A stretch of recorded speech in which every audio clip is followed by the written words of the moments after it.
the revenue being generated, the profits that were accrued were stored and accumulated. That's a different whole thing altogether. But they were responsible directly for the monopoly within that within the value chain from the producers to the consumers. The statutory marketing boards were directly involved in this. Yes, and it was. I mean, the statutory marketing boards definitely proved to be a very, very resourceful source of fiscal revenue for the colonial administration and all those connected to it in different ways.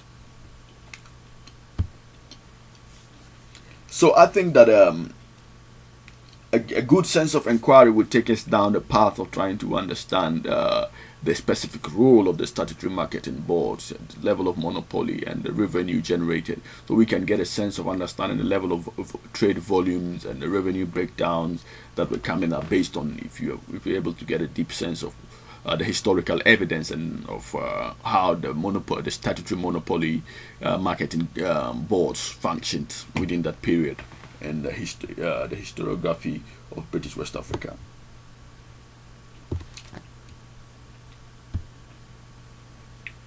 And yeah, I like the possible output of I see this is some of the possible output of the project. Yes, it helps us understand that what the president reveals is a series of grim parallels springing out of process of where economic actions are legitimated in political terms. So getting an empirical understanding of how resources have historically been acquired, mobilized, contested provides a good way of seeing how nations fail or succeed. And I'm particularly very interested in this because, given my own background in economics and international relations, we tend to be overly focused on modern trends. But I feel, based on this project, and I get an understanding that the issues of the day that contemporary international relations theorists and political economists look at tend to in many ways be disconnected from the historical processes that have dictated the outcomes. So I find that this would be a very good way of stepping back like the Sankofa bed, understand what is it that has triggered the sort of issues that we look at today, and some of the issues that I particularly would want to see in terms of contemporary relevance. Contemporary relevance is, I just outlined it in the next slide here. In terms of access, once again, the triangulating figure I was trying to talk about: access, mobilization, and contestation of the resources. It's clearly played out here. From my background in international relations, I'm able to understand this. As China joins the US and the EU as major voracious importers of raw materials, there's a real concern about access and distribution, particularly the case of China. China has a huge footprint in Africa, and that's generating a lot of contestation, consternation down there, consternation among major Western authorities, thinking that, hey, China is getting a monopolistic stranglehold on the sources of resources, not just within China, but also down there in the resource producing countries in Africa and Latin America. So yes, this has political implications, and from an international relations perspective, I see what that really means. But how did that come about? And not just for China, the U.S. also has got its own approach to dealing with it as a great power. U.S. has had historically since the oil crisis of the 1970s. The United States has for years refused to relax its own oil and natural gas export controls. These were enacted in the 1970s, but clearly these are violations of WTO rules.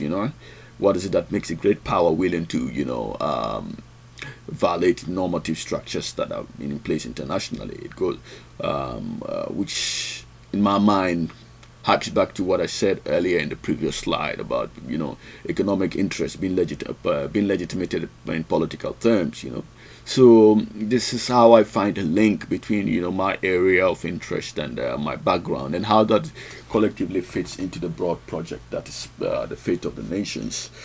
So, in the broad sense, very general sense, this is how I see it, and it would have been really much more interesting had we had the opportunity to sit down and discuss this. But nevertheless, I still feel very optimistic and excited about the possibility of joining the team, and seeing this as just the first step or baby steps in a long process that would help in, unearthing some of the critical questions answering some of the critical questions that have been raised in the whole the main project proposal. And I found it really very interesting, and I must say I'm really very excited, once again very enthusiastic, and you know, you can expect nothing but the best from me if I join the project, and I'll be able to draw upon my multidisciplinary background, and you know, at the same time benefit from the rich experience and the rigorous intellectual